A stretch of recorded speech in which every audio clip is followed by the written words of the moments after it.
Hola María José, hola Carlos, muchas gracias por acompañarnos hoy.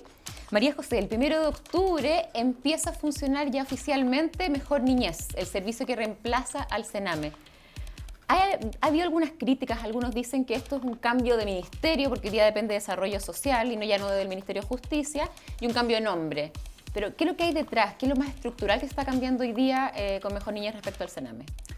Dado lo que tú dices, que este es un cambio estructural profundo, va a tener un tiempo para generarse este cambio. Este es un cambio de paradigma, porque lo más importante es quién se hace cargo finalmente de la protección de estos niños, las personas que trabajan directamente con ellos. Y para hacer ese cambio que tiene que ver con las capacitaciones, con las herramientas, con los perfiles de profesionales de quienes trabajan día a día, ese cambio evidentemente no se genera por ley, no se prescribe por ley. Así todos se hayan puesto de acuerdo que hoy día necesitamos mejores personas, más profesionales y más capacitados, la ley lo dice, pero ahora hay que establecer el proceso para que eso ocurra. Y es por eso que efectivamente muchos tenemos críticas que nos dicen que esto será más de lo mismo. Bueno, yo les contesto a ellos, les digo, si queremos hacer un cambio profundo, démonos los tiempos. Esto tampoco significa de espacios eternos, todo lo contrario, que tienen que ver con la reglamentación efectiva, con cada uno de estos procesos se debe reglamentar, tienen un sustento jurídico y luego se van a implementar y se van a implementar en el tiempo.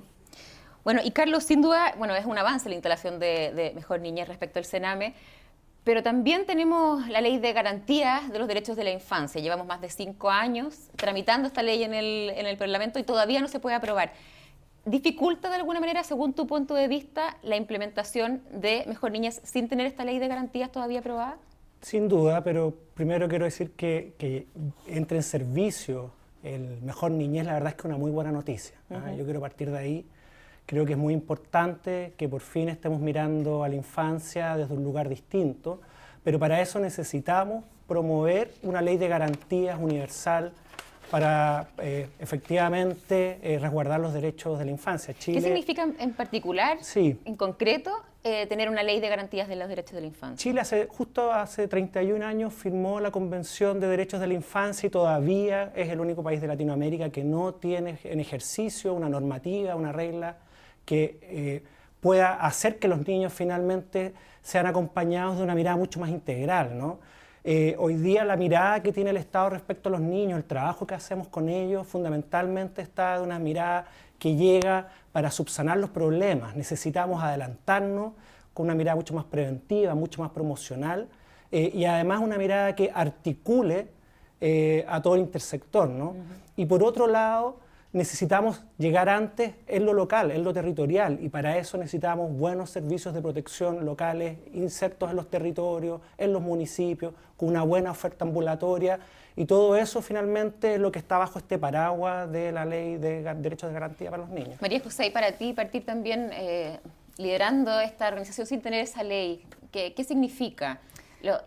Bueno, ahí lo que dice menos Carlos, herramientas de alguna forma. Efectivamente, cuando esté la ley de garantías vamos a poder instalarnos 100%. Hoy día nosotros, este es un tremendo avance, estamos hablando de 40 años, de décadas, donde le hemos fallado como Estado a los niños que el Estado debía proteger. Entonces, claramente lo que no se podía era someter la entrada en vigencia de esta ley a que estuviera la ley de garantía, porque la ley de garantía lleva años en el Congreso. Entonces, si bien es cierto, esto es una muy buena noticia empezar, sin duda, cuando esté la ley de garantía, particularmente por la entrada en vigencia de las oficinas locales de la niñez, que van a ser locales, como lo dice, y por supuesto con toda esta promoción y prevención universal, porque en el fondo hay que llegar antes con los niños. Cuando ya llega el sistema de protección es porque hemos llegado tarde. Lo que tenemos que hacer es llegar antes. Entonces vamos a estar 100% mucho más completos implementados cuando tengamos la ley de garantía. Y por eso que estamos también nosotros ahí impulsando con toda nuestra fuerza que esta ley luego sea ley, digamos. Carlos, ustedes llevan varios años, desde el 2017, si no me equivoco, trabajando en unos pilotos para buscar cuáles son los mejores estándares en los centros de protección de la infancia. Han sacado varias conclusiones de estos centros. Cuéntanos un poco cuáles son las principales conclusiones, sobre todo respecto al tema de la interseccionalidad que tú mencionabas, que es esto de que todos los organismos del Estado que trabajan de alguna forma, que intervienen en la infancia, puedan trabajar unidos y coordinados.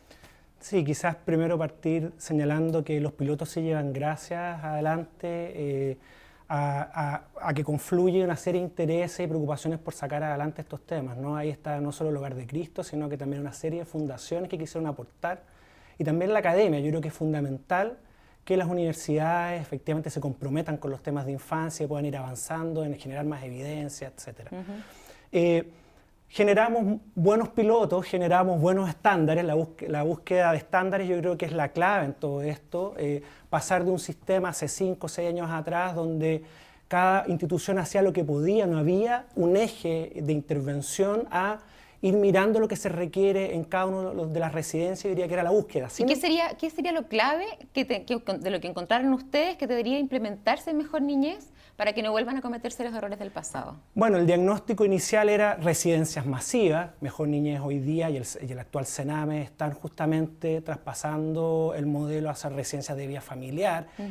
Alta especialización en los equipos, la verdad es que el tema de formación es clave. Muchas veces le achacamos a los equipos y a los programas la responsabilidad, y la verdad es que ahí necesitamos también un equipo mucho más formado, pero fundamentalmente yo te quería decir que podemos tener el mejor piloto, pero si ese piloto no está en un entorno proteccional que acompañe y garantice ciertos derechos a esos niños y a esos adolescentes, la verdad es que va a ser súper difícil. Por lo tanto, el intersector acá es clave, ¿no? Y eso no es solo responsabilidad, en este caso el Sename Mejor Niñez, cómo concurre salud, cómo concurre educación, cómo concurre cultura, deportes, etcétera, es fundamental para que podamos garantizar efectivamente esos derechos. María José, ¿cómo lo están abordando ustedes esta interseccionalidad, esta coordinación entre distintos aparatos del Estado y Mejor Niñez en este caso, para que efectivamente estos niños tengan toda la atención que necesitan desde salud mental, educación, deporte, como mencionaba Carlos?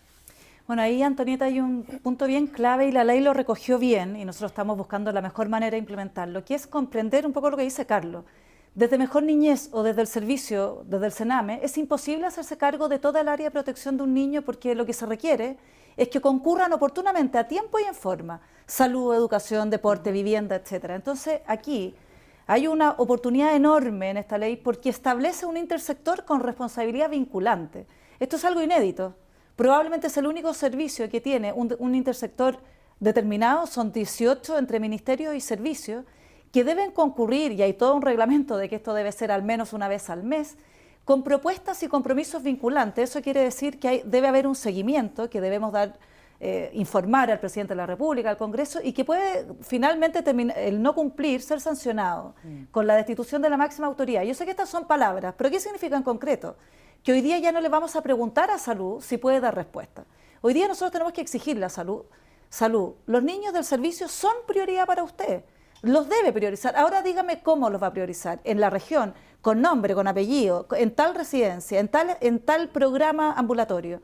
Eso es algo inédito, algo distinto y algo que va a depender, por lo demás, toda esta comisión del intersector desde el Ministerio de Desarrollo Social.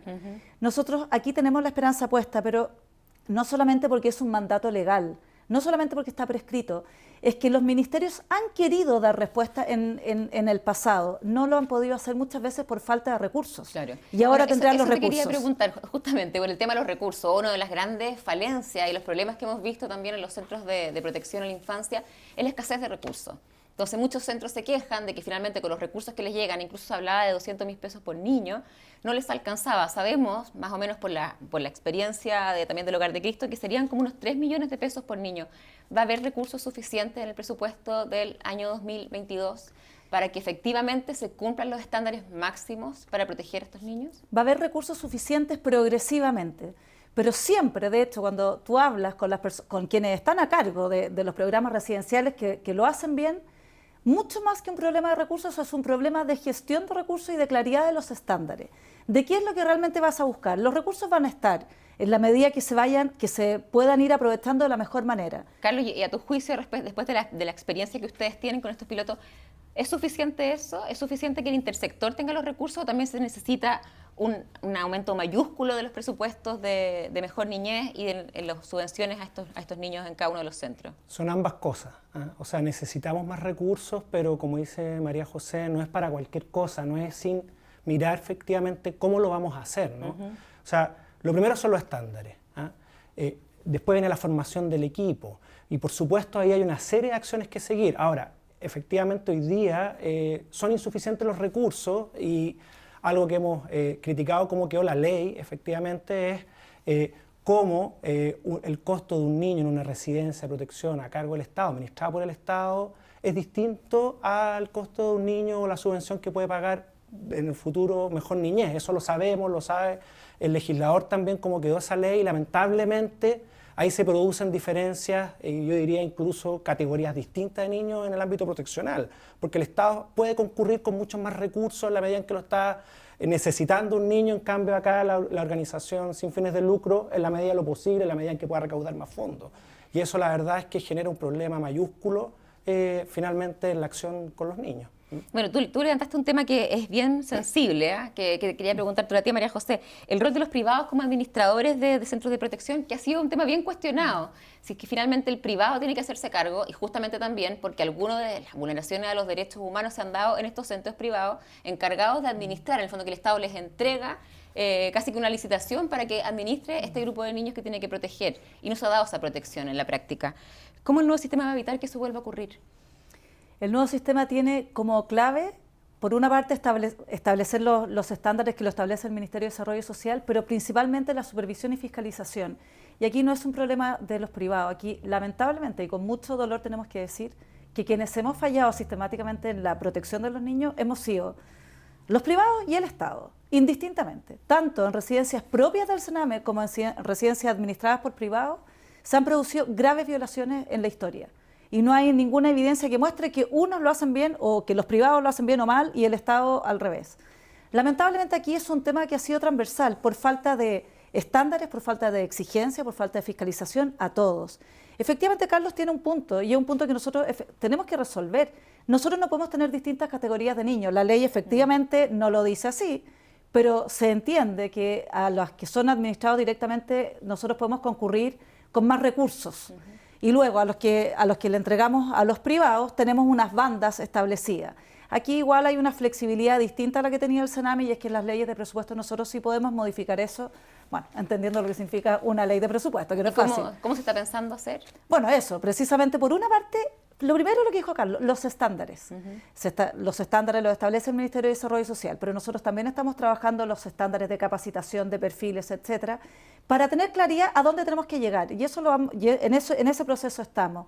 Porque solo cuando tú sabes a lo que tienes que llegar eres capaz de decir, bueno, esto me cuesta tanto.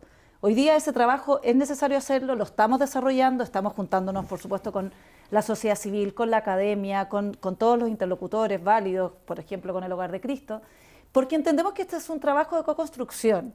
Sin embargo, lo que nosotros quisiéramos acá establecer, necesitamos que lo hagan bien el Estado y el privado, ambos. Y a ambos lo tenemos que exigir, a ambos tenemos que fiscalizar, y de hecho, si tuviéramos que poner una vara de exigencia, siempre debiéramos exigirnos incluso mucho más al Estado mismo, que debiéramos, se supone, tenemos más recursos para hacerlo mejor aún.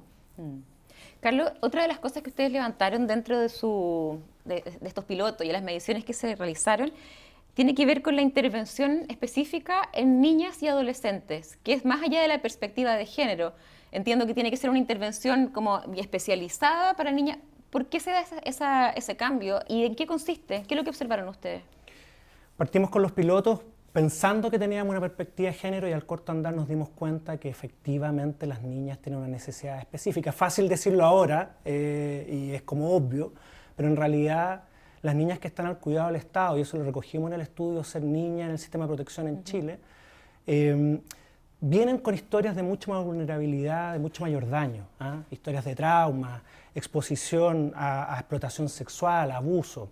Y por lo tanto requerimos ahí un trabajo mucho más especializado, mucho más específico. Se da esto que llamamos la interseccionalidad, este cruce entre ser niña o mujer, venir de contextos de mucha pobreza y además estar al cuidado del Estado.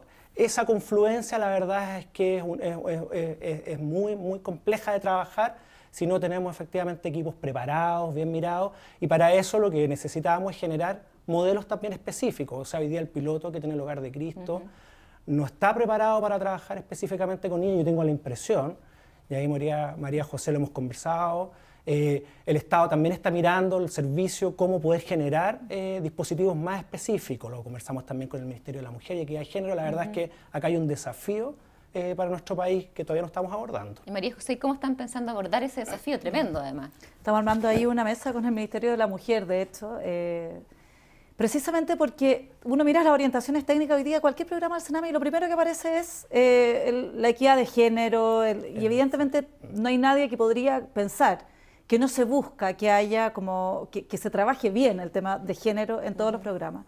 Sin embargo, también vamos entendiendo que la vulneración de derechos impacta de modo distinto a las mujeres que a los hombres, y los contextos son muy importantes.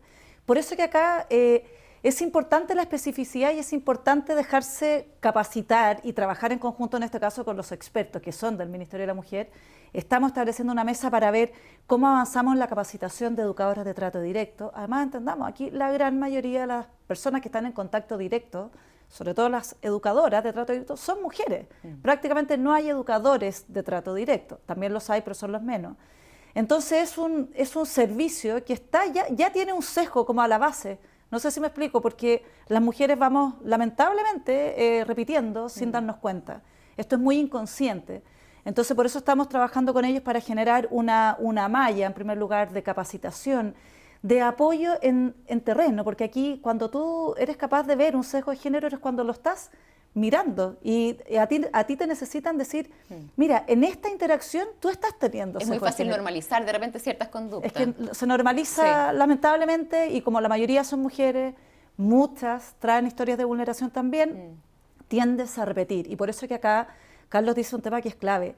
Es el contexto donde tú tienes, por ejemplo, una residencia de mujeres. No es lo mismo tener una residencia de mujeres, de vía familiar, en un lugar donde tú tienes toda la comunidad contigo y tú has establecido diálogos con los vecinos, porque son niñas que probablemente las van a buscar, las redes de explotación las van a ir a buscar. Bueno, que es lo que está pasando con el CRIAT de Pudahuel hoy bueno, día. de hecho, lo que pasa es que, y eso es algo en lo cual no es exactamente lo mismo que pasa con los hombres. En los hombres a lo mejor hay otra interseccionalidad que hay que buscar y hay otro, pero en el caso de las mujeres es muy duro, es muy fuerte, y hay que entenderlo así para poder trabajarlo así desde el principio. Y eso implica, entre otras cosas, que al momento de generar un programa para mujeres adolescentes o una residencia, bueno, tal vez hay que trabajar mucho más tiempo y mucho antes, con todo el contexto, antes de instalarse, para que sean recibidas como tal y no sean discriminadas desde el día 1, o pase lo que muchas veces ha pasado, que al poco andar, ese lugar es antro o logra ser un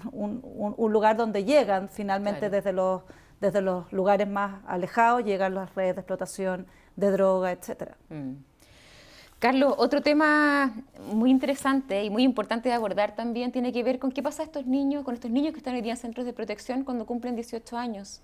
Tú escribiste una columna, de hecho, hace poco, hablando de este salto sin paracaídas en el que caen estos niños, niñas y adolescentes cuando salen de los centros del Sename, porque no tienen ningún sistema de protección. Cuéntanos qué es lo que también están abordando ustedes del Hogar de Cristo y qué se hace en otros países también al respecto. Sí, hemos estado mirando cómo, desde el modelo piloto que hemos estado trabajando, cómo preparar a los niños y adolescentes para la vida interdependiente, porque no es independiente, estamos relacionados con el resto y queremos que sigan vinculados con seres significativos para ello. Lamentablemente hoy día, con la actual ley, un niño a los 18 años, salvo que esté estudiando, matriculado en un centro de educación superior o algunas características particulares, puede seguir en residencia si así lo desea. Pero hoy día es potestad del Sename o más bien de un juez de familia, pero no está pensado el sistema para acompañar a los niños después de los 18 años. Miramos a cualquier joven adolescente en nuestro país, un hijo nuestro, y la verdad es que sabemos que todavía necesitan esta plataforma de lanzamiento que es la familia, esta preparación, y por lo tanto cómo el sistema se prepara con viviendas de transición o de preingreso, cómo los preparamos con un acompañamiento más específico en los temas formativos, en educación, cómo empieza a ser un tema desde mucho antes que cumplan los 18 años. Claro, para que no sea este salto al vacío, en el fondo, claro, que lleguen preparados. Sobre todo porque son niños que además vienen con vulneraciones, entonces tampoco... Mucho más complejo aún, mucho más complejo. Los primeros hallazgos, un estudio que estamos haciendo en conjunto con la Universidad Católica, de lo que hablan los niños fundamentalmente es de temor. Miedo a egresar, niños que están en residencia, incluso en la nuestra, donde creemos que lo hacemos bien. La verdad es que es una hostilidad enorme, un temor a lo que se le viene Básicamente porque primero han visto a otros compañeros o compañeras que han egresado, que están hoy día en situación de calle, están en un consumo problemático de sustancias, no están estudiando, no están trabajando y por lo tanto ven que se les está viniendo el mundo encima y además que nadie los va a acompañar en eso. Bueno, yo creo que hay una oportunidad ahí porque el nuevo servicio, efectivamente, y la ley quedó muy bien establecida en eso, va a tener que acompañar y va a tener que generar un sistema de acompañamiento para los interdependientes. Bueno, sin duda son tremendos desafíos los que vienen. Vamos a poner toda nuestra fe, nuestra confianza en Mejor Niñez. Les agradezco por estar hoy día en Conversaciones Impostergables. Muchas gracias. Muchas gracias, Antonieta.